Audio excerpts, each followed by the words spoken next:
নতুন নেতা পেয়ে যুদ্ধে মরিয়া হয়ে উঠেছে ইরান। ছুটছে হাইপারসনিক ক্ষেপণাস্ত্র ও গুচ্ছবোমা। হামলা চালিয়েছে সৌদি আরব, দুবাই, বাহরাইন ও আরব আমিরাতেও। কাউকে ছাড় দেয়া হবে না বলে হুঁশিয়ারি দিয়েছে ইরানের বিপ্লবী গার্ডস কর্পস IRGC। জবাবটাও আসছে জোরালোভাবে। হরমুজ প্রণালীতে মাইন স্থাপনকারী 16টি জাহাজ ধ্বংসের দাবি করেছে যুক্তরাষ্ট্র।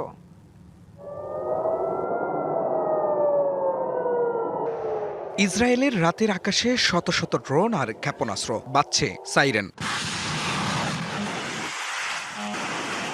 এর আগে ইসরায়েলের বিভিন্ন শহর ও মধ্যপ্রাচ্যে মার্কিন সামরিক স্থাপনা লক্ষ্য করে নতুন প্রজন্মের সুপার হেভি খুররামশা ক্ষেপণাস্ত্র ছুড়ে ইরানি বাহিনী। টানা 3 ঘন্টা ধরে কয়েক স্তরের সমন্বিত হামলা চলে ইসরায়েল জুড়ে।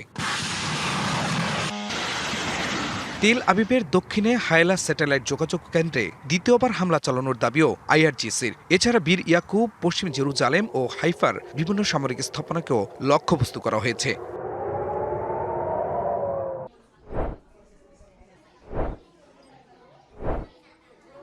মধ্যপ্রাচ্যে মার্কিন বাহিনীর সদর দপ্তরে 4টি ক্ষেপণাস্ত্র হামলা চালানো হয়েছে। আরও ক্ষেপণাস্ত্র ছোড়ার হুমকিও দিয়েছে IRGC।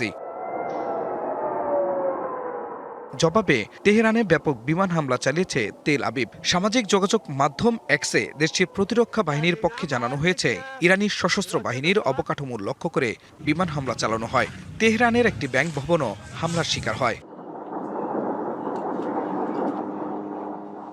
এদিকে লেবাননের দক্ষিণাঞ্চলীয় শহর জুওয়ায় ইসরায়েলি হামলায় শহরটির মেয়র ফাউজি ফাওয়াজ ও কাউন্সিল সদস্য আব্বাস বালবিকি সহ বেশ কয়েকজন হতাহত হন।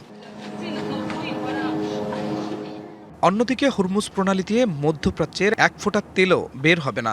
তেহরানের এমন হুঁশিয়ারির পর যুক্তরাষ্ট্রের দাবি, হরমুজ প্রণালীর কাছে মাইন স্থাপনকারী ইরানের 16টি জাহাজ ধ্বংস করা হয়েছে। সামাজিক যোগাযোগ মাধ্যমে দেয়া পোস্টে এমন দাবি করেন ট্রাম্পও।